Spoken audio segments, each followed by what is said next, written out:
memanfaatkan nikmat pemberian Allah sesuai dengan keinginan Allah. Memanfaatkan nikmat pemberian Allah sesuai dengan keinginan Allah. Nah, kemarin kita baru bahas tentang mensyukuri nikmat panjang umur, sehat, panca indera kita sempurna gitu. Nah, salah satu mensyukurinya dengan seperti ini. Jadi, salah satu mensyukuri nikmat panjang umur, sehat, panca indera kita sempurna adalah dengan belajar, ya, terutama belajar Al-Qur'an, belajar ayat-ayat Allah. Karena ini adalah ilmu kehidupan. Jadi ilmu kehidupan, kalau kiat-kiat ingin sukses dunia akhirat, ya ada dua, ya kuncinya, ya adalah Al-Quran dan Sunnah gitu. Kata Nabi, taraktu fikum amroini ma'in tamassakum bihima lang tadilu abada kitaballah wa sunnati. Aku tinggalkan dua pusaka yang apabila kamu berpegang teguh pada keduanya, maka kamu tidak akan sesat selama-lamanya. Kedua pusaka itu apa? Quran dan Sunnah gitu. Bapak Ibu jamaah sekalian, ya. Nah, sekarang kita bicara tentang mensyukuri nikmat kemerdekaan aja dulu. Karena alhamdulillah kita masih diberikan oleh Allah nikmat panjang umur, ya, sehingga kita sampai lagi di ulang tahun kemerdekaan Republik Indonesia yang ke-76, ya. Dan di situ banyak sekali acara diadakan walaupun tidak sesemarak, ya, tahun-tahun sebelumnya, ya. 2 tahun ini tidak semarak tahun sebelumnya karena sedang pandemi, ya. Tapi rata-rata orang bersangat ingin merayakan hari kemerdekaan Republik Indonesia, ya, dengan caranya masing-masing. Tapi pasti yang namanya upacara, walaupun upacara sekarang lewat virtual pun diadakan, ya. Nah, cuma pertanyaannya, apakah cukup mensyukuri nikmat kemerdekaan hanya dengan misalkan mengadakan upacara atau mengikuti upacara, atau ya dengan mengadakan lomba-lomba. Itu yang sering terjadi, ya, yang sering diadakan. Itu pun nggak jadi masalah. Kenapa? Itu dalam rangka dalam rangka memupuk kebersamaan, ya, kebersamaan. Jadi masyarakat bergabung, tidak melihat suku bangsa, tidak melihat agama, semuanya bersama-sama dalam rangka menyelenggarakan peringatan kemerdekaan Republik Indonesia. Beda kalau peringatan Isra Mi'raj atau peringatan Maulid Nabi, itu hanya dilakukan oleh umat Muslim saja. Tapi kalau kemerdekaan itu dilakukan oleh semua orang, ya, yang namanya bangsa Indonesia, agama apapun, suku bangsa apapun pasti akan menyelenggarakan atau menyambut hari kemerdekaan Republik Indonesia. Nah, sekarang bagaimana cara menyambut, ya, cara mensyukuri nikmat kemerdekaan. Karena judulnya mensyukuri nikmat kemerdekaan, ya. Apa yang harus kita lakukan, ya? Yang pertama yang harus kita garis bawahi adalah bahwa kita bisa merdeka karena kita bersatu. Ya. Indonesia bisa merdeka karena Indonesia bersatu. Gitu, karena adanya persatuan.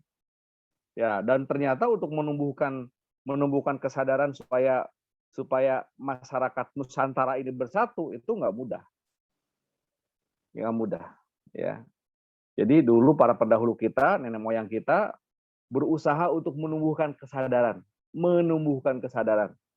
Ya, supaya apa? Pentingnya bersatu, pentingnya persatuan dan kesatuan. Maka ada kebangkitan nasional, ya, lahir organisasi-organisasi, ya, yang bertujuan untuk apa? Untuk mendidik masyarakat, untuk menumbuhkan kesadaran tentang pentingnya persatuan.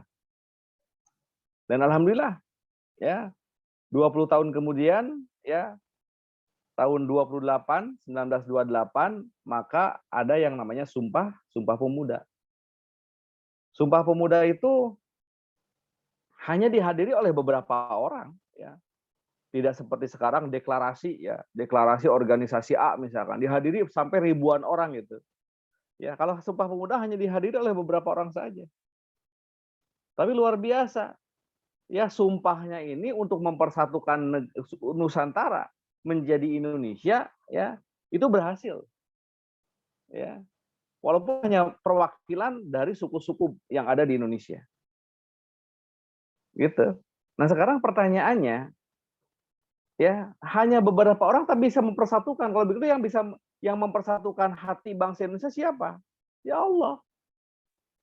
Kalau manusia mah nggak sanggup, ya. Nggak sanggup lah mempersatukan dengan ribuan pulau, ya, ratusan suku bangsa, ratusan bahasa, ya, itu luar biasa. Kita mah nggak bakal sanggup.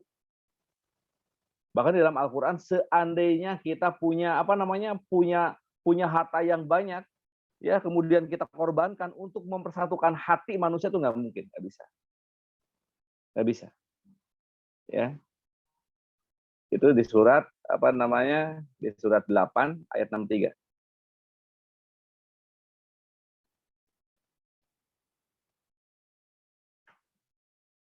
Surat 8 Al-Anfal ayat 63.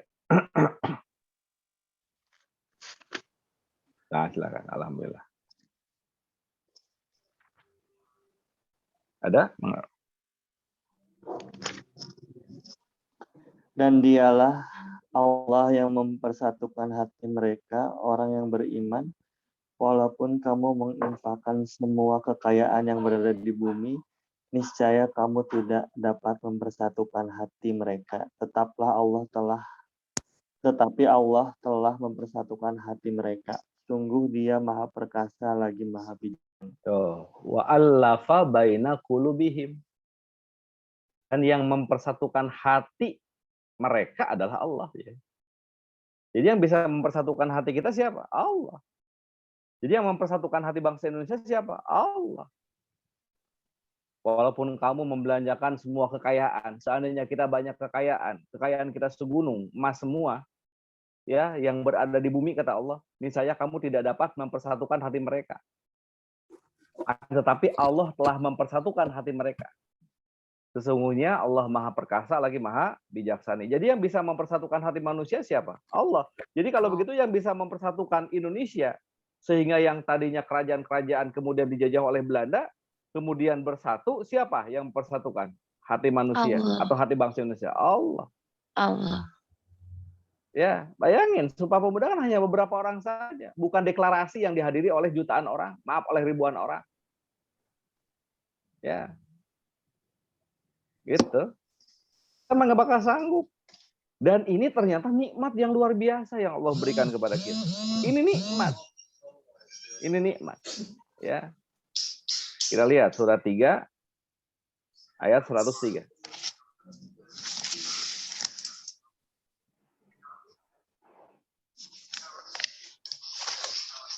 Surat 3 103.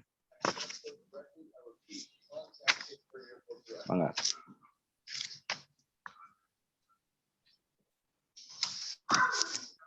A'udzubillahi minasyaitonirrajim. Bismillahirrahmanirrahim. Dan berpeganglah kamu semuanya kepada tali agama Allah, dan janganlah kamu bercerai-berai. Dan ingatlah akan nikmat Allah kepadamu ketika kamu dahulu masa jahiliyah bermusuh-musuhan. Maka Allah mempersatukan hatimu, lalu menjadilah kamu karena nikmat Allah orang-orang yang bersaudara, dan kamu telah berada di tepi jurang neraka. Lalu Allah menyelamatkan kamu daripadanya. Demikianlah Allah menerangkan ayat-ayatnya kepadamu agar kamu mendapat petunjuk. Nah, wa'tasimu bihablillahi jami'a wa la tafarraqu. Dan berpegang teguhlah kepada tali agama Allah, jangan bercerai-berai. Tali agama Allah yang harus kita pegang teguh apa? Kata Nabi, taraktu fikum amroini ma in tamassakum bihima lang tadilu abada kitabullah wa sunnati. Aku tinggalkan dua pusaka yang apabila kamu berpegang teguh kepada keduanya, maka kamu tidak akan sesat selama-lamanya. Kedua pusaka itu apa? Quran dan sunnah. Jadi tali agama Allah yang harus kita pegang teguh apa? Quran dan sunnah.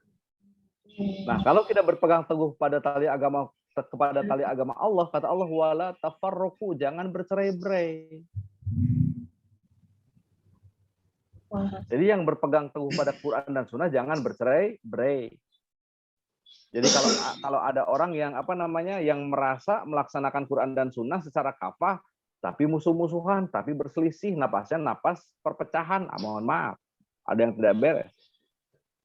Ya, pola pikir itu. Kenapa? Karena salah satu tujuan Quran diturunkan dalam rangka apa? Dalam rangka menyelesaikan perselisihan, supaya manusia tidak berselisih. Yang menyebabkan terpecah belah gara-gara apa? yang menyebabkan bercerai-berai kan gara-gara apa? Gara-gara terpecah belah. Gara-gara terpecah belah diakibatkan oleh permusuhan dan perselisihan. Gitu. Nah, kemudian kata Allah, wadkuru nikmatallahi alaikum id kuntum a'da'a fa'alafa baina qulubikum fa asbahtum bi nikmatihi. Dan ingatlah nikmat Allah gitu kepada kamu sekalian. Ingatlah nikmat Allah kepadamu ketika kamu dahulu zaman jahiliyah. Nah, di sini dalam jahiliyah itu dalam kurung. Ya. Waktu ingatlah akan nikmat Allah kepadamu ketika kamu dahulu bermusuh-musuhan. Diterjemahkannya di dalam kurungnya jahiliyah. Jadi kalau gitu jahiliyah itu apa? Jahiliyah itu adalah budaya yang melestarikan permusuhan. Jadi yang melestarikan permusuhan itu adalah jahiliyah. Ingat ya, sebelum Indonesia merdeka, ya Indonesia dijajah oleh Belanda. Sebelum Belanda datang atau sebelum orang-orang Eropa datang, ya dulu Indonesia itu adalah kerajaan-kerajaan. Ya, kerajaan-kerajaan. Jadi di Nusantara itu banyak sekali kerajaan. Dan sering terjadi peperangan, bahkan terjadi perang saudara. Kenapa? Itu tadi. Ya, mohon maaf. Biasanya kelebihan raja adalah punya istri banyak. Ini kelebihan raja. Ya, cuma efek negatifnya, ya kalau punya istri banyak otomatis dia punya anak banyak. Ya, bahkan anaknya beda ibu. Ya, dari istri A, dari istri B, dari istri C. Mohon maaf nih, yang mimpi jadi anak raja siapa? Maaf, yang mimpi jadi raja siapa? Pasti anak raja. Karena pada zaman itu yang jadi petani jangan mimpi jadi raja, karena nggak mungkin. Yang mimpi jadi raja adalah yang punya cita-cita jadi raja pasti adalah anak raja. Nah sekarang kan kerajaannya satu, anaknya banyak, akhirnya satu dipilih jadi raja. Ya, yang lain iri, bikin kekuatan, terjadilah perang saudara. Ya, atau kerajaan besar menaklukkan kerajaan-kerajaan kecil. Nah ini sering terjadi. Nah begitupun di Arab sering terjadi yang namanya perang antar suku. Apalagi di Arab sebelum Rasulullah Muhammad diangkat jadi nabi gitu kan. Itu hobi yang namanya perang tuh hobi sekali. Ya. Nah, jadi yang disebut dengan jahiliyah itu adalah budaya yang melestarikan permusuhan. Jadi budaya yang melestarikan permusuhan itu namanya jahiliyah. Nah, tokohnya disebut Abu Jahal. Ya, Abu Jahal itu nama aslinya adalah Umar bin Hisham. Dia punya gelar Abu Al-Hakam. Jadi kalau urusan hukum itu biasanya disandarkan kepada siapa? Kepada Umar bin Hisham atau Abu Al-Hakam. Itulah yang dipanggil oleh Nabi apa? Abu Jahal. Kenapa disebut Abu Jahal? Pinter, tapi dia melestarikan apa? Permusuhan. Ya, dia melestarikan yang namanya perbudakan. Otomatis ya kalau dia setuju dengan perbudakan, pasti yang namanya perang itu diperlukan. Kenapa? Ya dari mana dapat budak kalau bukan dari perang. Ya, karena musuh jadi taklukan, misalnya anak-anaknya, perempuan-perempuannya itu bisa dijadikan apa? Budak. Tuh, ya. Ingatlah akan nikmat Allah ketika kamu dahulu masa jahiliyah bermusuh-musuhan. Jadi yang disebut dengan jahiliyah itu adalah budaya yang melestarikan permusuhan. Ya, nah sekarang mohon maaf. Jadi kalau ada zaman sekarang ada satu paham yang melestarikan permusuhan, berarti kembali ke mana itu? Kembali ke zaman jahiliyah. Nah, yang dulunya musuh-musuhan, kemudian apa? Maka Allah mempersatukan hatimu. Memang lewat proses yang panjang. Karena satu nasib, tumbuh kesadaran. Akhirnya apa? Tumbuh kesadaran ingin bersatu. Akhirnya berusaha dipersatukan. Tapi ini prosesnya panjang.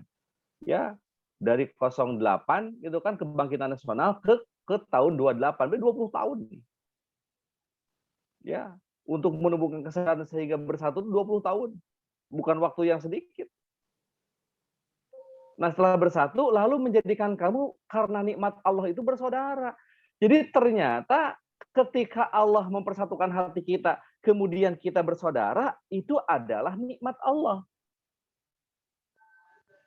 Dan ini cikal bakal Indonesia merdeka. Tanpa persatuan nggak mungkin Indonesia merdeka. Jadi kalau begitu, bagaimana caranya mensyukuri nikmat kemerdekaan? Jaga persaudaraan. Jaga persaudaraan. Sambungkan tali kasih sayang. Sambungkan tali kasih sayang. Hatinya harus disambungkan. Nah itu yang disebut dengan silaturahim. Artinya menyambung, rahim artinya kasih sayang. Subhanallah. Itu cara mensyukuri nikmat apa? Hindari yang namanya perselisihan, permusuhan. Perselisihan, permusuhan, perpecahan itu dihindari. Itu cara mensyukuri apa? Nikmat kemerdekaan. Terus bagaimana caranya? Itu tadi. Sifat rahmatan lil alamin. Sifat rahmatan lil alamin. Jadi pola pikir kita punya pola pikir rahmatan lil alamin. Jadi kita harus menjadi rahmat, harus berbagi kasih sayang dengan seluruh alam. Itu yang kemarin kita bahas. Ya, itu cara mensyukuri nikmat kemerdekaan. Jaga persatuan. Itu yang pertama. Yang kedua, tolak ukur kemajuan sebuah negara. Tolak ukur kemajuan sebuah negara atau sebuah bangsa itu diukur dari apa? Dari pendapatan per kapita. Maka cara mensyukuri nikmat kemerdekaan, jadikan keluarga kita keluarga yang mapan. Kita harus berusaha keluarga kita harus jadi keluarga yang mapan. Ya, hei orang-orang yang beriman, gitu kan? Kita lihat surat 66 ayat 6. At-Tahrim. Tahrim 66 ayat 6. Ya.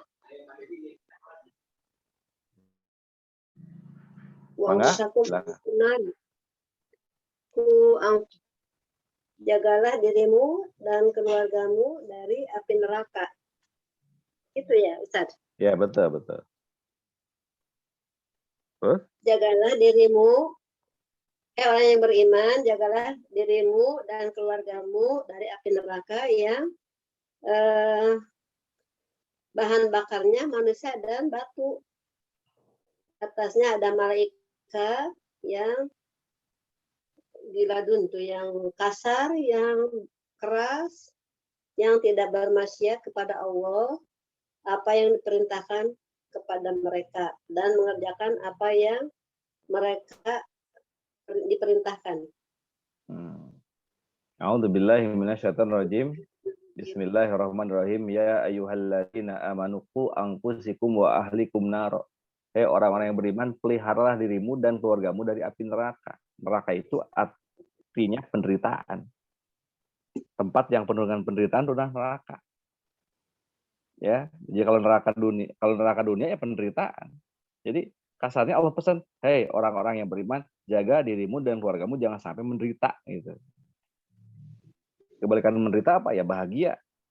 Nah, bahagia itulah surga. Jadi kalau surga dunia adalah tempat yang penuh dengan kalau surga dunia adalah kebahagiaan. Kalau surga akhirat adalah tempat yang penuh dengan kebahagiaan. Jaga dirimu dan keluargamu jangan sampai menderita. Makanya kita harus mapan. Supaya mapan harus punya ilmu. Ya, jadi mensyukuri nikmat kemerdekaan, jadilah diri kita orang yang berilmu dan mempunyai kehidupan yang mapan. Ya, diri kita dan keluarga kita harus mapan. Harus punya pendapatan yang luar biasa. Gitu. Nah, cuman ada aturan. Ya, ada aturannya. Kan begini, ya. Kalau kita melihat sejarah, kalau kita melihat filosofi dari berdirinya negara kita itu ternyata ternyata luar biasa. Ya. Saya misalnya membuat lambang, kebetulan saya punya yayasan. Ya, saya buat lambang. Ya. Tentu lambang yang saya buat kan tidak sembarangan. Ya, lambang yayasan saya itu kan tidak sembarangan. Ya, gitu.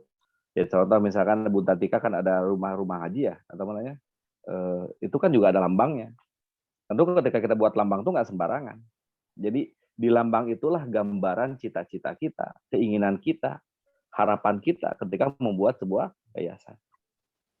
Nah begitupun ya para pendiri bangsa kita ketika membuat sebuah lambang negara itu nggak sembarangan, Ya contoh, ya kan lambang negara kita kan burung Garuda. Nah secara fisik burung Garuda itu burung apa sih secara fisik? Secara fisik kan burung apa? Burung Raja Wali, atau burung elang, ya, cek urang Sunama manuk dadali gitu nggak? Ya, tapi kenapa disebut burung Garuda? Kenapa lambang negara kita bukan burung Raja Wali misalkan, atau bukan burung elang misalkan? Tapi apa namanya? Atau manuk dadali misalkan? Tapi kenapa disebutnya burung Garuda? Ya, kenapa disebut burung Garuda? Nah, jadi Garuda itu singkatan galih ruh di dada. Galih ruh di dada. Galih. Ya, dulu di Ciamis ya di Pasundan ada kerajaan apa? Galuh. Galuh. Jadi itu galeh. Galeh itu inti gitu. Ya. Jadi galeh itu namun sihnya? Galeh teh kalau misalnya kita nebang pohon, namun kita ngaragaji kayunya, kayu golondongan ya. Ya, kalau nebang pohon gaji kayuna gitu yang masih gelondongan. Nah, biasanya di tengah-tengah tuh ada apa namanya? Kayak galeh gitu. Jadi inti kayu itu galehna. Eta yang paling kuat biasanya. Betul ya? Ya. Nah, jadi galeh itu inti. Jadi inti ruh di dada apa? Ya kasih sayang. Jadi ternyata para pendiri bangsa ini mendirikan negara kita dengan apa? Dasarnya apa? Dasarnya kasih sayang. Makanya lambang negaranya apa? Garuda. Itu yang disebut dengan rahmatan lil alamin. Rahmat itu karena ini menebar kasih sayang. Ini luar biasa. Ya. Tuh, burung Garuda kan selalu nengok kemana? Ke kanan. Artinya apa? Suka berpikiran positif. Di dadanya ada apa? Di dadanya ada Pancasila. Di dadanya ada Pancasila. Digambarkan dari apa? Dari lambangnya. Ya, pertama ada lambang ketuhanan yang Maha Esa. Artinya apa? Nenek moyang kita mendirikan negara kita dengan apa? Dengan tauhid.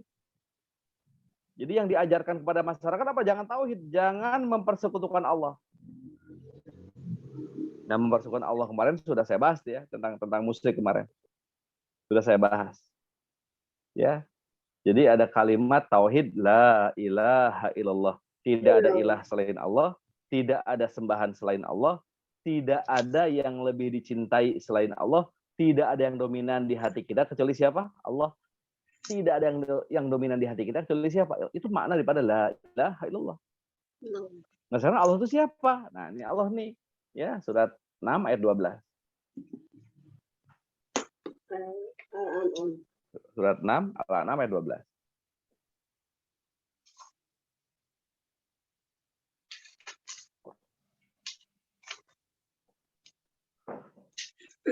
Nah,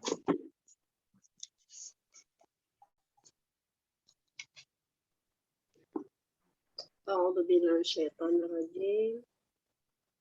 Qul liman ma fis samawati wal ardi qul lillahi kataba ala nafsi rahmah la yajma'annakum ila yaumil qiyamati la raiba fi alladziina khasiru anfusahum fahum la yu'minun.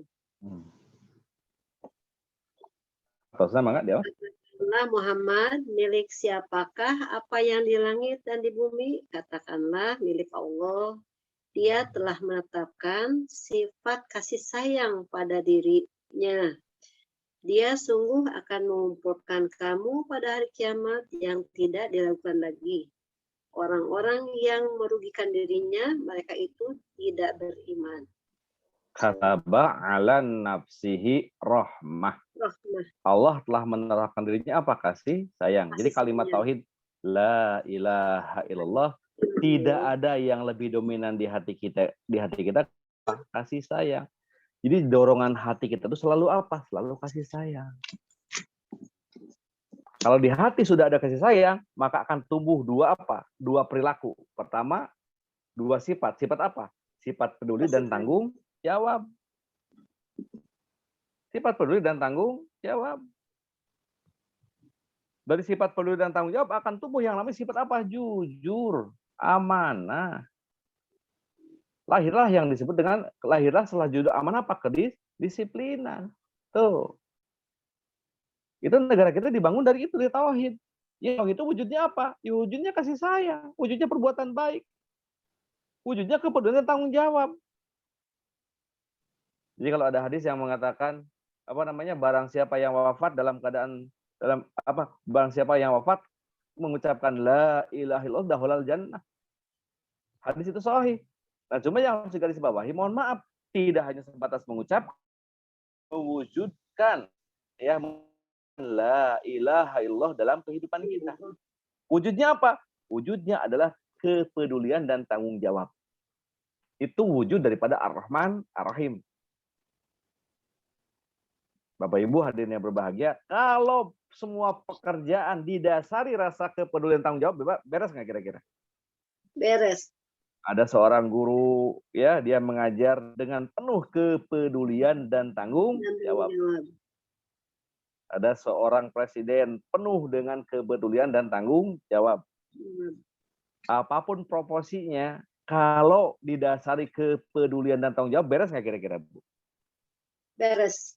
Nah, makanya ada hadis yang mengatakan, barang siapa yang mengerjakan kebaikan tanpa didasari bismillahirrahmanirrahim akan hilang rahmatnya. Jadi bismillah di sini bukan ucapan, tapi perilaku.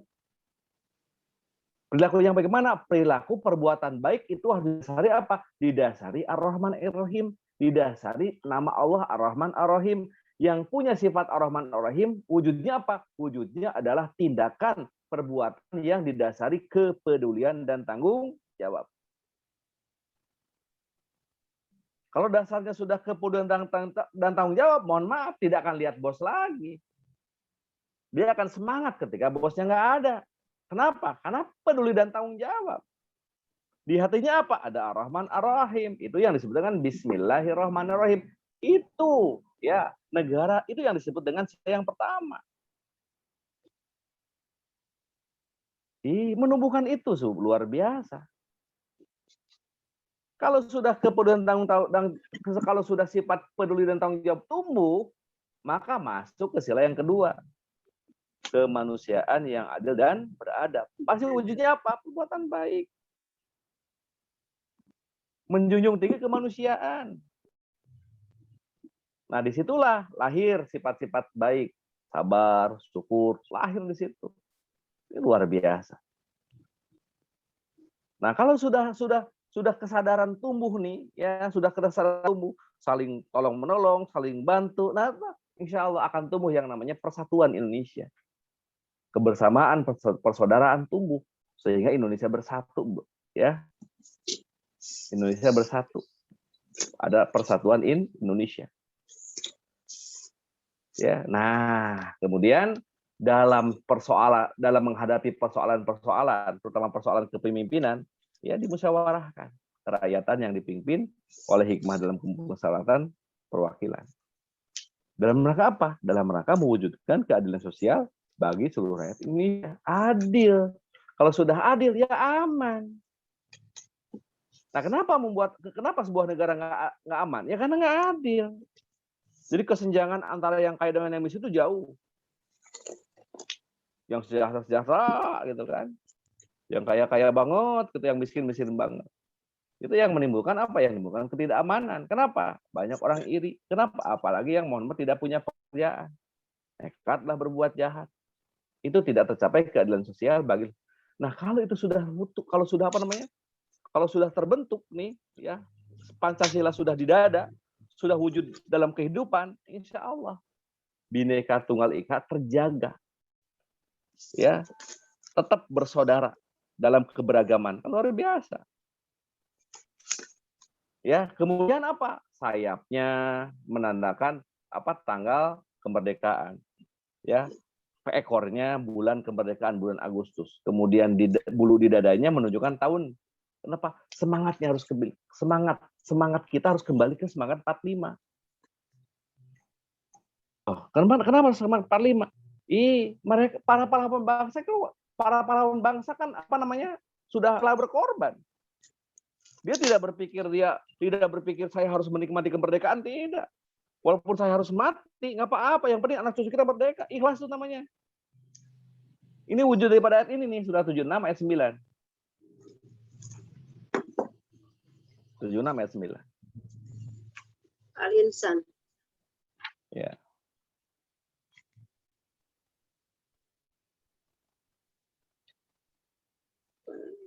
Bisa dibacakan Ayat ya, ini. Rin.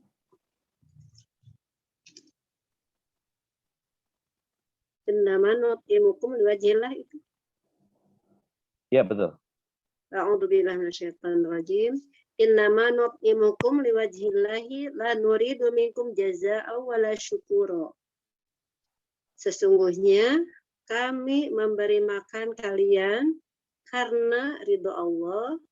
Kami tidak menginginkan dari kalian imbalan dan tidak pula minta imbalan terima kasih.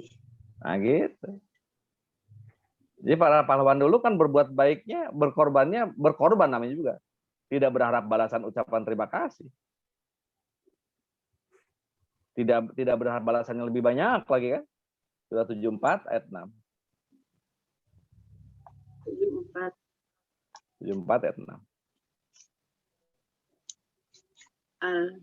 Al-Mudassir. Ayat berapa, Ustaz? Ayat 6.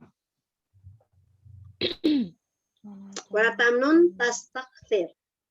Ya. Artinya, Dan janganlah engkau memberi untuk menerima yang lebih banyak. janganlah kamu memberi karena ingin mendapat balasan yang lebih banyak. Gitu. Nah, sekarang saya nanam pohon kelapa, ya tanam aja. Apakah saya menikmati nanti buah kelapanya? Ya belum tentu. Tapi yang penting saya nanam. Jadi nilai ibadah. Kalau tidak saya menikmati, insya Allah nanti anak cucu saya menikmati buah kelapa yang saya tanam. Kan begitu. Nah, makanya semangatnya kembali ke 45. Gitu. Kenapa? Itu tadi keikhlasan dalam berkorban. Ya, tidak memikirkan diri sendiri. Nah, jadi cara mensyukuri nikmat kemerdekaan, jadilah hidup kita mapan, tapi mapannya harus penuh dengan kepedulian dan tanggung jawab. Artinya apa? Didasari kasih sayang. Jadi ikhtiar usahanya didasari kasih sayang. Didasari kepedulian dan tanggung jawab. Itu yang disebut dengan apa? Setiap pekerjaan harus diawali dengan Bismillahirrahmanirrahim. Maaf, Bismillahirrahmanirrahim tidak hanya sebatas ucapan, tapi apa? Wujud perilaku, wujud perbuatan. Mohon maaf ya, kalau sudah seperti ini kira-kira beres nggak kira-kira? Nah, ternyata negara kita dibentuk daripada itu. Cita-citanya luar biasa. Nah, cuma sekarang mohon maaf sudah berubah. Ya sudah berubah. Kenapa? Karena tadi tidak tahan godaan setan. Jadi bicaranya bukan kepedulian, tapi apa? Kepentingan. Kalau sudah kepentingan, kemana larinya? Hawa nafsu. Nah, membentuk sebuah keluarga harus didasari apa? Didasari kepedulian dan tanggung jawab, bukan didasari kepentingan. Kalau didasari kepentingan mah nggak ada ujungnya. Nggak ada ujungnya. Ya, jadi ternyata mencari rezeki halal, gitu kan? Mencari rezeki halal dengan cara yang baik, dengan penuh dengan kepedulian dan tanggung jawab, tidak hanya sebatas mendapatkan keuntungan, tapi juga berusaha tidak merugikan siapapun, bahkan ataurudin semuanya saling menguntungkan. Itulah wujud daripada mensyukuri nikmat kemerdekaan. Kenapa? Karena cita-cita nenek moyang kita, cita-cita pendiri bangsanya begitu. Tertuang di mana? Itu tadi. Salah satunya di lambang. Ya, makanya kembali apa undang-undang tahun 45. Loh, kenapa tuh 45? Kan sekarang juga bisa di amandemen. Kenapa tidak tahun sekarang, tapi kenapa tahun 45? Semangatnya, kenapa undang-undang tahun 45 dibuat oleh orang-orang yang penuh dengan kepedulian dan tanggung jawab. Disusun oleh orang-orang yang jujur, tidak mementingkan diri sendiri. Kembalinya ke situ.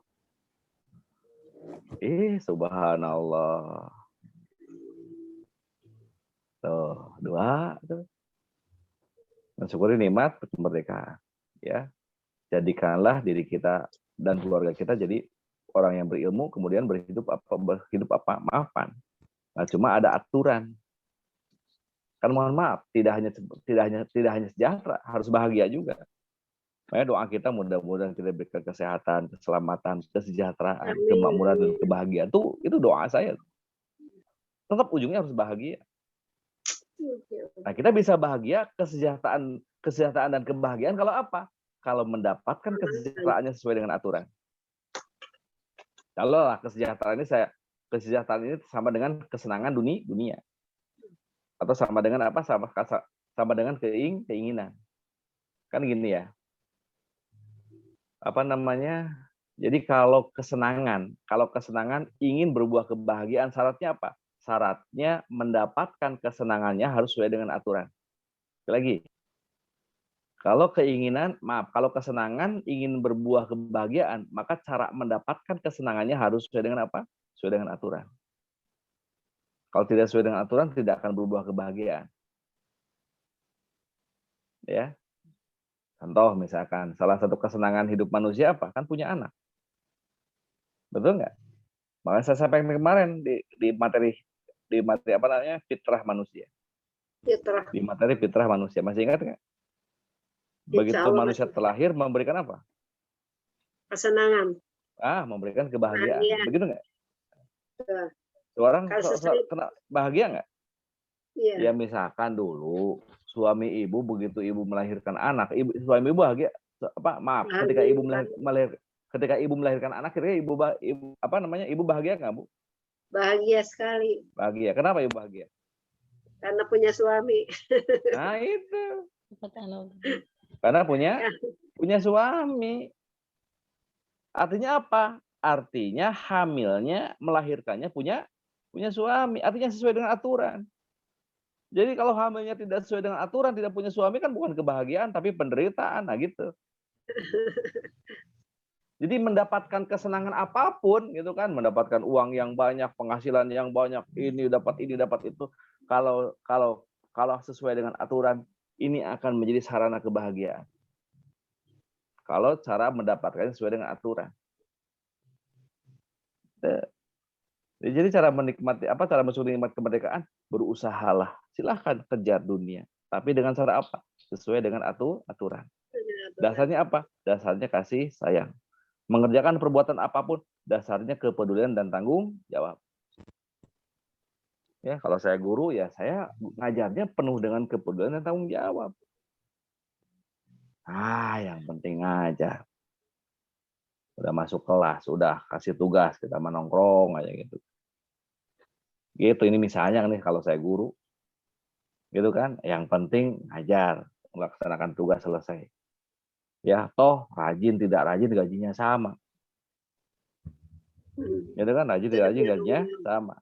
Bener, gaji mah sama, tapi kan berkahnya beda. Iya, tidak punya tanggung jawab. Berkahnya beda, lain. Kenapa? Karena setiap pekerjaan diperhatikan oleh Allah nggak kira-kira? Ya, makanya mohon maaf. Ya, salah satu mensyukuri nikmat panjang umur dan nikmat kemerdekaan apa? Salah satu mensyukuri nikmat panjang umur, sehat, pacak dan sempurna, dan mensyukuri nikmat kemerdekaan apa? Kerjanya dalam rangka apa? Kerja itu dalam rangka syukur. Nih, surat 34 ayat 13. Jadi motivasi kerja itu syukur gitu. Silakan. Berapa, Ustaz? Ya. Surat 34 sampai ayat 13. Para jin itu membuat untuk Sulaiman apa yang dikehendakinya dari gedung-gedung yang tinggi dan patung-patung dan piring-piring yang besarnya seperti kolam dan periuk yang tetap berada di atas tungku. Bekerjalah hai keluarga Daud untuk bersyukur kepada Allah, dan sedikit sekali dari hamba-hambaku yang berterima kasih. Tuh. A'lamu ala Dauda syukro. Bekerjalah hei Sulaiman. Jadi keluarga Daud itu Nabi Sulaiman. Bekerjalah hei Nabi Sulaiman untuk bersyukur. Jadi Allah memerintahkan Nabi Sulaiman bekerja dalam rangka apa? Syukur. Jadi kalau begitu Allah memerintahkan kita kerja dalam rangka apa? Syukur. Nah, kalau dalam rangka syukur, kerjanya apa? Ya kerjanya harus dasarnya kepedulian dan tanggung jawab. Kalau dasar ini semuanya beres. Nah, ini yang disebut dengan wujud daripada Bismillahirrahmanirrahim. Jadi Bismillahirrahmanirrahim bukan apa? Bukan ucapan. Maaf, bukan begitu bahasanya. Tidak hanya ucapan, tapi juga apa? Perilaku. Contoh begini. Misalkan ada seseorang nih, dia keluar rumahnya menuju tokonya. Kebetulan dia seorang pedagang misalnya. Ya, ada seorang dia keluar rumah menuju tokonya dengan mengucapkan apa? Bismillahirrahmanirrahim. Dia keluar tuh. Sambil mengucapkan doa la haula wala quwata illa billahi aliyil azim. Keluar dia. Datang ke tokonya, dia berjualan. Tapi mohon maaf, takarannya dikurangi. Timbang bagus. Nah, kira-kira mohon maaf, nih dia jualannya pakai bismillah nggak kira-kira? Walaupun dia ngucapin bismillah ketika berangkat. Tidak. Kalau pakai bismillah, penuh dengan kepedulian dan tanggung jawab. Kalau peduli, tidak ngurangi timbangan, tidak ngurangi takaran. Barang jelek di barang jelek, barang bagus di barang apa? Bagus, tidak ada unsur penipuan, peduli dan tanggung jawab namanya. Nggak pakai bismillah tuh orang. Walaupun mohon maaf, dia ngucapin apa? Bismillah. Nah, jadi kalau pakai bismillah, niat berangkat pakai bismillah, sambil apa? Usahanya, kerjanya mengikuti aturan. Bismillah namanya. Gitu. Ya. Loh, kok hubungannya dengan tadi dengan cita-cita? Ya memang begitu kok. Yang luar biasanya kalau begitu negara kita dibentuk apa? Dibentuk dengan kasih sayang. Dibentuk dengan kasih sayang. Itu negara kita. Dibentuk dengan kasih sayang. Itu yang Garuda. Gali ruh di dalam dada. Itulah kasih sayang. Dan Allah adalah zat kasih sayang. Makanya tidak ada yang dominan di hati kita kecuali apa? Kasih sayang. Yang jadi dorongan hati. Dorongan hatinya kasih sayang. Ya, kemudian apa? Hati mendorong akal untuk berpikir. Pikiran inilah yang kemudian menggerakkan mulut, muka, tangan, dan kaki. Nah, gerakan mulut, muka, tangan, dan kaki itu yang disebut dengan akhlak. Nah, ini yang disebut dengan akhlak Qur'ani. Nah, akhlak Qur'ani itulah akhlak Pancasila. Masya Allah. Jadi Pancasila di dasar ini Pancasila itu Quran. Didasari diilhami oleh Quran. Isinya luar biasa. Cuma bahasanya bukan pakai bahasa Arab gitu aja masalahnya. Tapi nilai-nilainya kan luar biasa. Subhanallah. Itulah cita-cita apa? Cita-cita bangsa kita. Jadi bangsa kita didasari apa? Didasari tauhid. Jadi apa namanya? Berdirinya negara kita didasari tauhid. La ilaha illallah. Makanya mohon maaf, muara semua sila itu mana? Ke ketuhanan yang Maha Esa. Karena semuanya wujud daripada ketuhanan yang Maha Esa. Bapak Ibu jamaah sekalian, nah wujudnya apa? Wujudnya perbuatan baik yang didasari Bismillahirrahmanirrahim. Yang didasari apa? Kasih sayang. Didasari kepedulian dan tanggung jawab. Bapak Ibu jamaah sekalian, kalau semua bangsa sudah menyadari ini, beres ya kita. Ya, makanya mohon maaf, pola pikir para sahabat sudah seperti ini. Makanya nggak lama Nabi membangun Madinah nggak lama, cuma 10 tahun. Jadi Al-Munawwarah. Membangun Mekah juga nggak lama, cuma 13 tahun menjadi Al-Mukarramah. Tapi jamaah sekalian. Nah, coba kita ngambil pelajaran lagi dari cita-cita bangsa. Kita ngambil pelajaran dari apa? Dari doanya Nabi Ibrahim. Dari perjuangan Nabi Ibrahim. Nah, Nabi Ibrahim dalam membangun sebuah negara, ya, sesuai dengan doanya ya. surat 2 ayat 127. Maaf, 126 aja. 128. 126. Surat Al-2 Al-Baqarah 126. Robij'ali mukim masalah. Nah, Robbiz al-hada baladan amina. Aminah. Wazuk ahlahu. Mangga.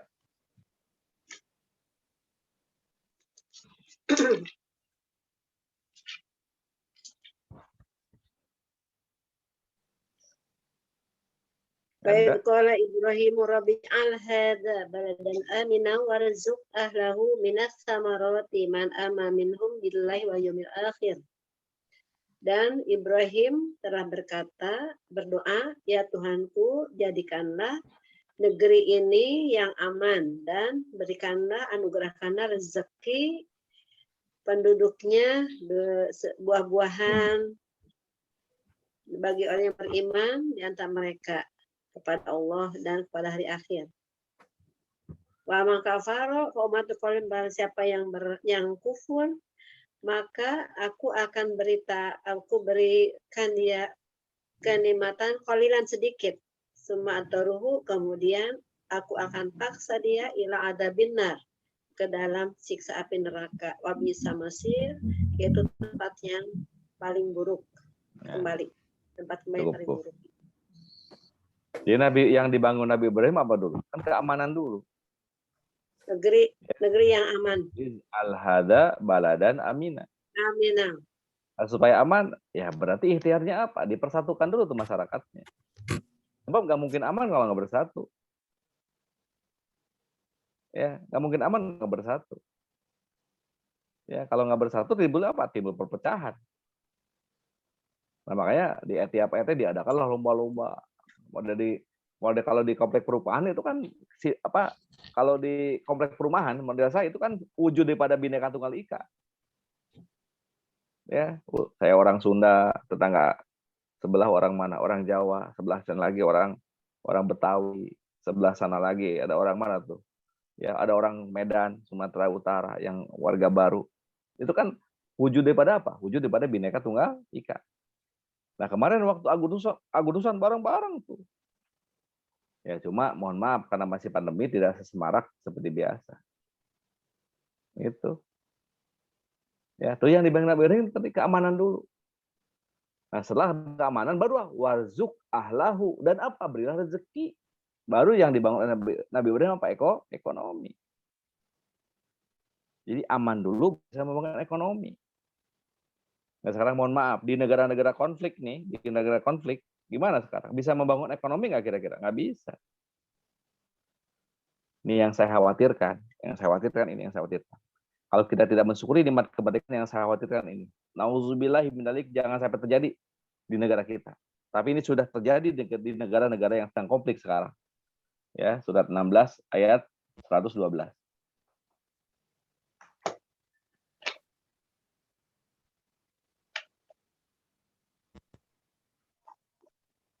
Dan Allah telah membuat suatu perumpamaan dengan sebuah negeri yang dahulunya aman lagi tentram. Rezekinya datang kepadanya melimpah ruah dari segenap tempat. Tetapi penduduknya mengingkari nikmat-nikmat Allah. Karena itu Allah merasakan kepada mereka pakaian kelaparan dan ketakutan disebabkan apa yang selalu mereka perbuat. Allah membuat perumpamaan sebuah negeri yang dahulunya aman sentosa.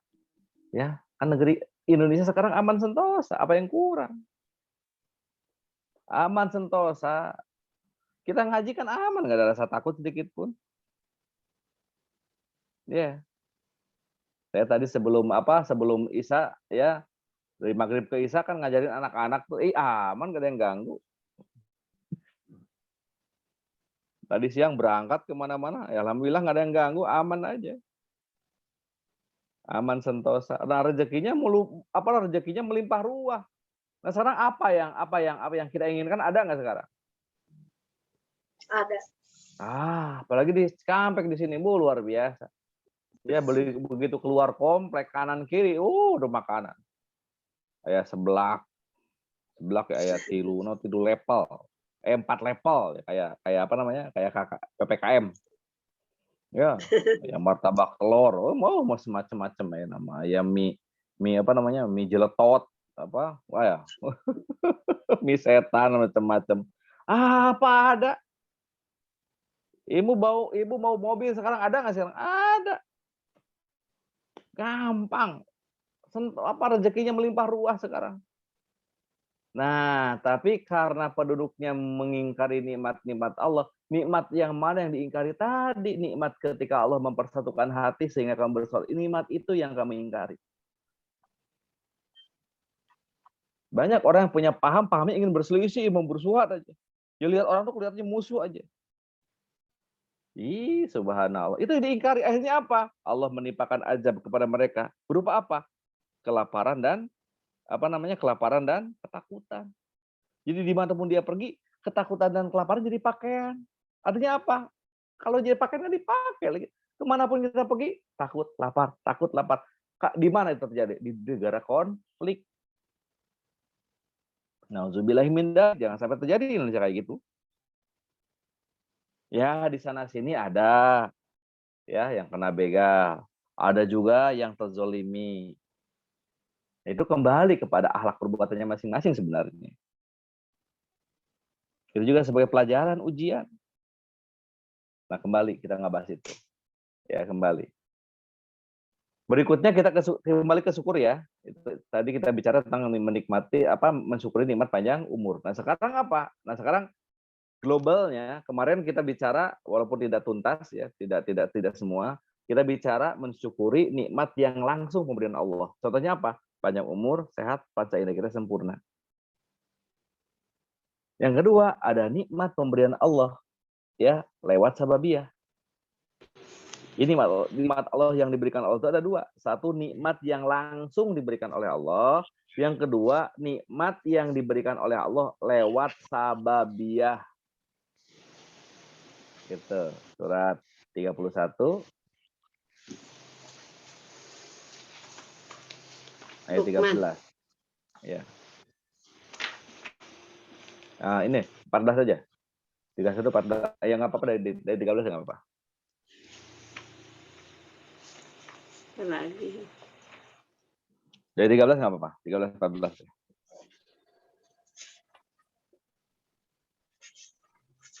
Bismillahirrahmanirrahim. Dan ingatlah ketika Luqman berkata kepada anaknya di waktu ia memberi pelajaran kepadanya, "Hai anakku, janganlah kamu mempersekutukan Allah. Sesungguhnya mempersekutukan Allah adalah benar-benar kezaliman." Nah, gitu. Jadi pelajaran tauhid dulu nih. Jadi Luqman juga ngajarin apa? Tauhid. Negara kita dibentuk juga tauhid juga. Ketuhanan yang Maha Esa. Nah, ayat 13-nya 14 sekarang. Dan kami perintahkan kepada manusia berbuat baik kepada dua orang ibu bapanya. Ibunya telah mengandungnya dalam keadaan lemah yang bertambah-tambah dan menyapihnya dalam 2 tahun. Bersyukurlah kepadaku dan kepada dua orang ibu bapakmu, hanya kepadakulah kembalimu. Nah, jadi di sini kita disuruh bersyukur kan tuh? Syukur. Ya, disuruh kan? Ya, disuruh dia apa? Aniskurli apa? Walidai. Jadi yang pertama bersyukurlah kepadaku.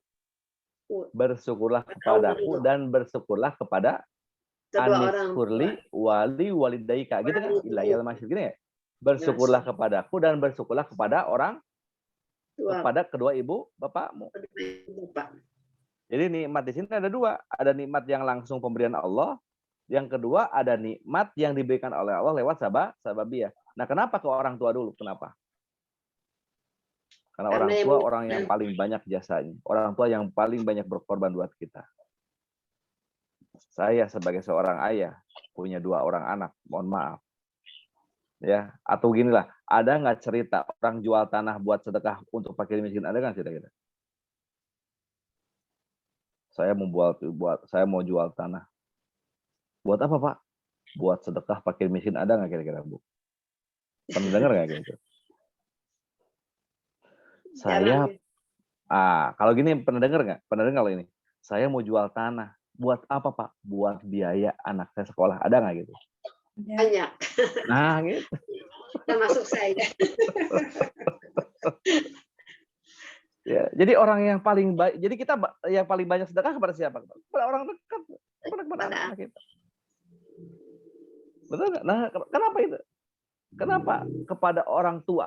Karena orang tua yang paling baik sama kita. Pengorbanan luar biasa. Semangat orang tua, semangat 45 tanpa pamrih. Nah, makanya mohon maaf. Cara mensyukuri nikmat, nikmat panca indera salah satunya. Nikmat panjang umur, ya. Dan nikmat kehidupan kita ini apa? Berbuat baik pada orang tua. Kenapa? Kalau saya bilang mensyukuri nikmat panca indera, kenapa? Kok berbuat baik pada orang tua? Karena begini, kan panca indera ini pemberian siapa ini? Allah. Pendengaran, penglihatan, hati, akal, pikir, mulut, tangan, kaki, penciuman, perabaan, pemberian siapa? Allah. Tapi yang menyempurnakan siapa? Ya yang Allah. menyempurnakan fungsinya siapa? Orang tua. Atau gini. Ibu pernah lihat film Tarzan nggak? Pernah nonton film Tarzan nggak? Pernah. Tarzan wujudnya manusia apa? Manusia kan? Wujudnya manusia, tapi perilakunya kayak apa? Seperti hewan. Ya orang hutan ya. Orang hutan. Pertanyaannya, kenapa Tarzan yang wujudnya manusia tapi perilakunya seperti orang hutan? Kenapa? Karena tidak ada pendidikan orang tua. Karena dari kecil, dari bayi itu Tarzan dididiknya sama orang hutan. Maka cara makan, cara bicara, cara jalan, siapa? Ngikutin yang ngasuhnya orang hutan. Nah, sekarang mohon maaf, perilaku kita kan tidak kayak orang hutan, seperti manusia kebanyakan. Kenapa? Yang mengasuh kita manusia. Betul nggak? Nah, sekarang mohon maaf, yang memberikan panca indera sempurna siapa? Yang memberikan panca indera kita sempurna siapa? Kan Allah. Tapi yang menyempurnakan fungsinya, yang ngasih mulut tuh Allah, tapi yang menyempurnakan fungsinya, bisa bicara, bisa ngomong ABCD, mengenal warna-warna, siapa? Orang tua. Nah, makanya bersyukurlah kepadaku dan kepada kedua orang tuamu. Jadi kesimpulannya, nikmat ada dua. Ada nikmat yang diberikan langsung oleh Allah, yang kedua ada nikmat yang diberikan oleh Allah lewat sababiyah. Terutama sababiyah siapa? Orang tua. Kenapa? Jasa orang tua sering dilupakan. Jasa orang tua kan sering dilupakan. Padahal baiknya sama kita luar biasa. Pengorbanannya luar biasa. Gampang sekali dilupakan. Kapan kebanyakan manusia melupakan jasa orang tua? Ketika posisi dia sudah mapan. Makanya ada ayat ini nih. Ya, ada ayat ini, mohon maaf. Ya, surat 46 ayat 15.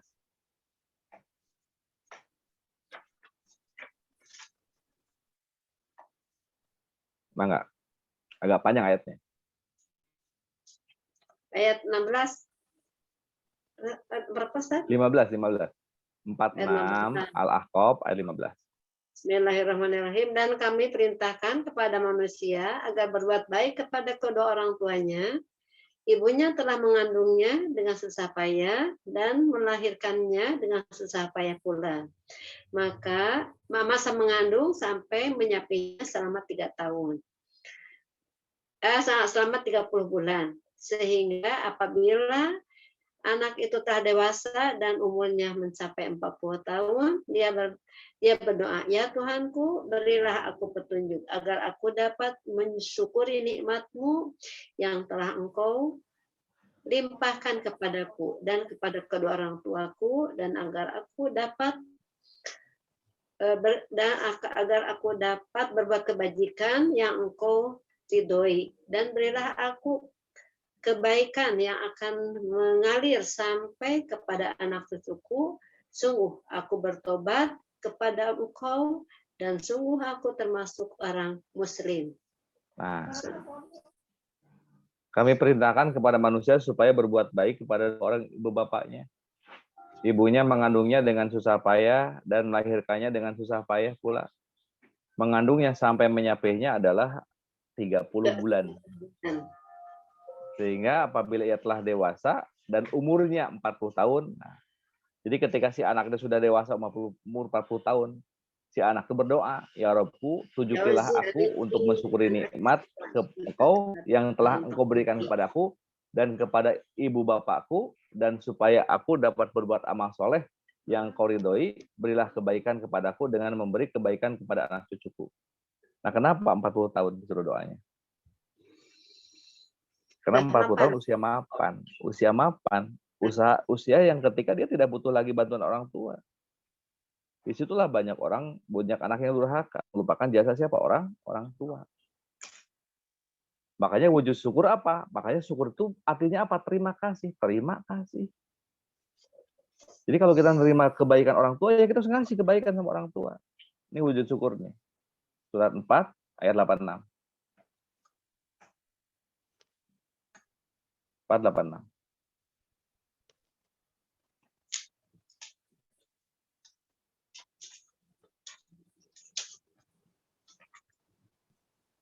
Apabila kamu dihormati dengan suatu penghormatan, maka balaslah penghormatanmu itu dengan yang lebih baik, atau balaslah dengan yang serupa.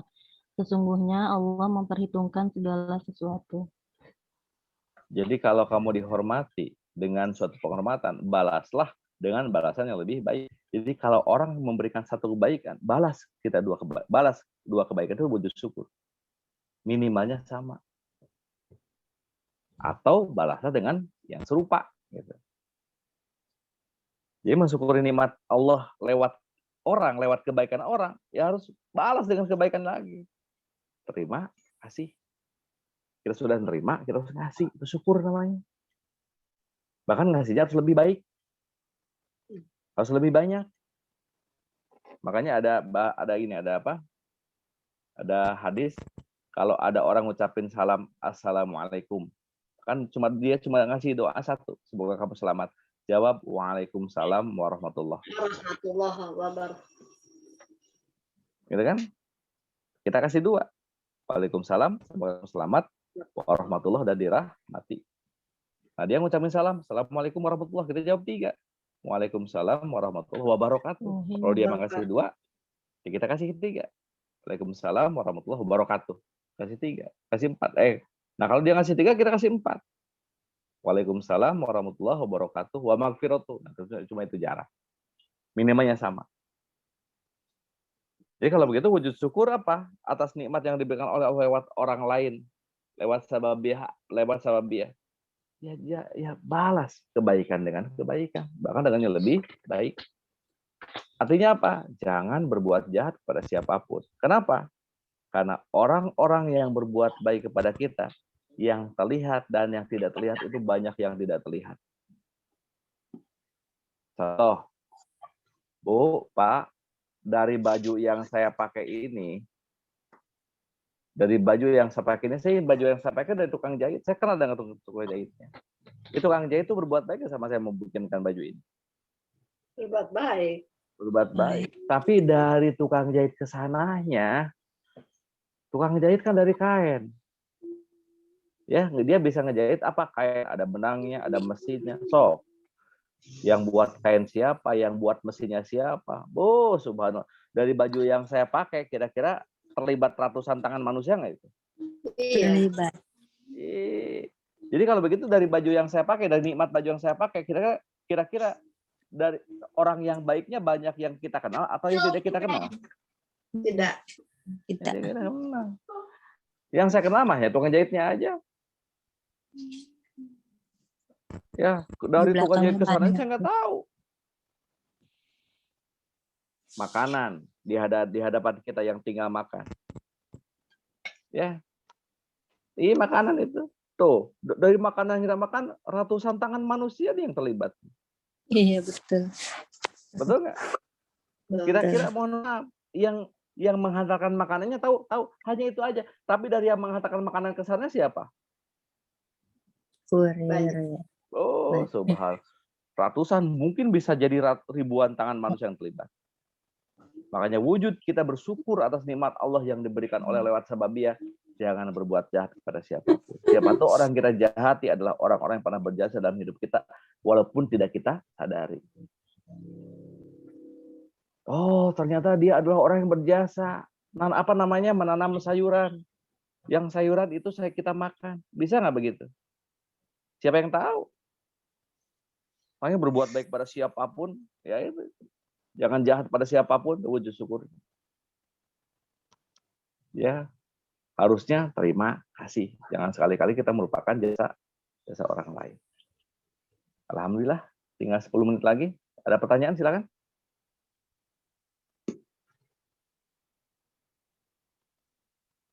Halo?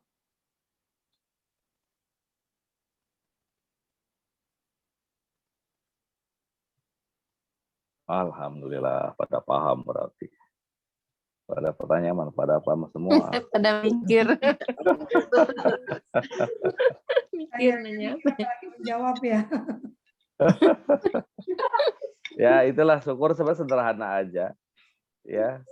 Jadi tidak cukup mengucap alhamdulillah. Ya, tapi wujud perbuatan sehari-hari adalah syukur. Ya, jangan berbuat jahat sama orang wujud syukur. Karena semua ya kita nggak tahu nih orang yang kita jahatin orang-orang baik sama kita apa enggak. Jadi kalau yang kita jahatin ternyata orang yang sebaik sama kita kan luar biasa kita yang jahat. Ya, luar biasa. Ya. Tanya Pak Ustadz. Gimana Bu? Sekarang ini kan di negara kita ada konflik-konflik gitu yang seolah-olah kalau kita tidak sebagai muslim nih, kita tidak ikut andil itu kiranya ini mah tidak istilahnya ya abu-abu, kesana enggak, kesini enggak gitu kan. Seolah-olah kan sekarang muslim Islam itu kan ada yang kesannya itu di pojokan gitu. Kalau kita tidak ikutan membela istilahnya gitu kan, ini dikiranya orang munafik, katanya kesini benar gitu, cari aman atau gimana gitu. Nah, perjuangan kita sebagai muslim di masa sekarang itu sebaiknya itu bagaimana Pak Ustadz? Mungkin itu aja. Baik, terima kasih. Yang penting jangan sampai Allah yang menyebut kita munafik. Jangan sampai Allah yang menyebut kita kafir. Jangan sampai Allah yang menyebut kita fasik.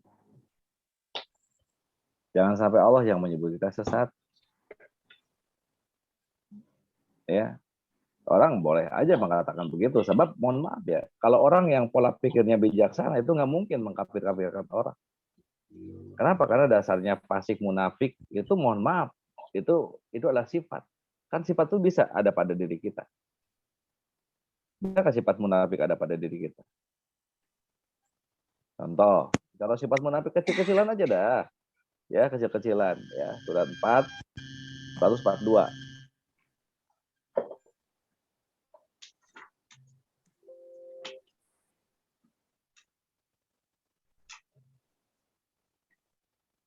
Auzubillahiminasyaitonirrajim. Sesungguhnya orang-orang munafik itu menipu Allah, dan Allah akan membalas tipuan mereka. Dan apabila mereka berdiri untuk sholat, mereka berdiri dengan malas. Mereka bermaksud ria dengan sholat di hadapan manusia, dan tidaklah mereka menyebut Allah kecuali sedikit sekali. Jadi sifat munafik di ayat ini apa, Bu? Ketika dia berdiri sholat, sholatnya apa?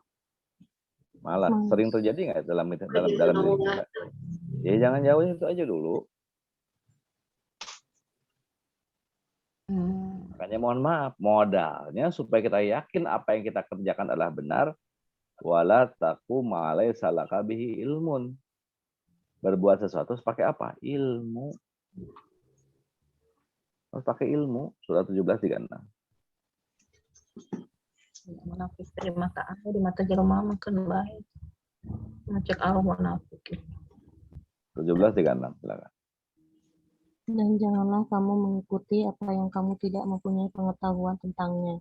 Sesungguhnya pendengaran, penglihatan, dan hati, semuanya itu akan diminta pertanggungjawabannya.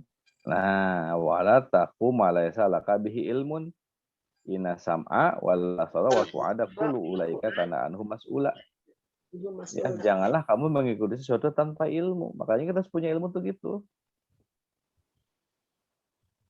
Jangan takut dibilang begitu. Kalau memang kita sudah punya ilmu, ilmunya begini, ya udah kita prinsip ini kita kerjakan. Penilaian orang lain ya silahkan aja. Tadi selamat, ya memang kita kan pengen selamat. Siapa aja pengen celaka. Ya, kemudian perjuangan ya coba cek and recheck dulu apakah dia benar berjuang untuk apa menegakkan agama Islam atau kepentingan kelompok tertentu kan begitu. Ya makanya cek and recheck tabayun. Ya, insya Allah kalau misalkan ada apa kita sudah punya ilmu ya kita semuanya kan tadi makanya kita selalu minta perlindungan kepada Allah supaya apa? Ya supaya tidak terpengaruh oleh hal-hal yang negatif. Ya tadi mohon maaf ya. Ini saya garis bawahi dulu nih. Saya garis bawahi dulu. Mohon maaf, Bu. Setan itu menggoda siapa? Menggoda manusia. Kira-kira setan menggoda manusia akan ngaku setan nggak, Bu? Tidak. Ketika setan menggoda manusia akan ngaku setan nggak? Nggak mungkin lah. Setan datang, perkenalkan, nama saya Setan. Saya datang ke sini mau menggoda Bapak dan Ibu. Siap-siap mau digoda. Kan begitu. Nah, setan menggoda manusia pakai baju apa kira-kira? Pakai baju kebenaran. Menawarkan kebenaran. Makanya harus menjadi orang berilmu itu begitu. Jangan sampai ketipu yang mengatasnamakan kebenaran. Itu apalagi sekarang mohon maaf ya. Ya, masuk semua ke sini semua. Ya, makanya mempengaruhi jiwa kita kan dua. Fa'alhamaha fujuraha wa taqwaha. Yang mempengaruhi jiwa manusia itu jalan kefasikan, jalan ketakwaan. Itu. Setan menggoda manusia, nggak mungkin ngaku setan itu nggak mungkin. Ya, surah 7 ayat 21. Berapa? Berapa kan? 7:21. 2 ayat 21.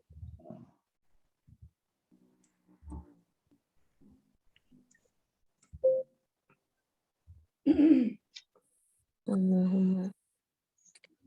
Dan dia syaitan bersumpah kepada keduanya, sesungguhnya saya adalah termasuk orang yang memberi nasihat kepada kamu berdua. Nah gitu, jadi setan tuh ternyata ngaku pada Nabi Adam sebagai apa? Penasehat. Kalau penasehat kira-kira kata-katanya baik nggak kira-kira? Baik. Nah gitu. Waspadalah. Makanya berusahalah kita jadi orang yang berilmu. Ya, gitu. Insya Allah lah. Ya kalau ada yang kayak gitu, ya silakan aja berusaha. Asal jangan Allah aja yang mengatakan kita munafik. Kalau Allah ya bahaya. Berarti kita benar-benar orang munafik. Baik kita aja dulu ya. Kurang lebihnya mohon maaf. Mudah-mudahan Allah membimbing kita ke jalan lurus, membimbing kita ke jalan keselamatan, dan Allah membimbing kita dari gelap gulita ke cahaya terang benderang. Al-Fatihah. A'udzubillahi minasyaitonir rajim. Alhamdulillah. Bismillahirrahmanirrahim. Maliki yaumiddin. Iyyaka na'budu wa iyyaka nasta'in. Ihdinas siratal mustaqim. Shiratal ladzina an'amta 'alaihim ghairil maghdubi 'alaihim waladdallin. Subhanakallahumma wa bihamdika asyhadu an la ilaha illa anta astaghfiruka wa atubu ilaik. Kurang lebihnya mohon maaf. Assalamualaikum warahmatullahi wabarakatuh. Waalaikumsalam warahmatullahi wabarakatuh.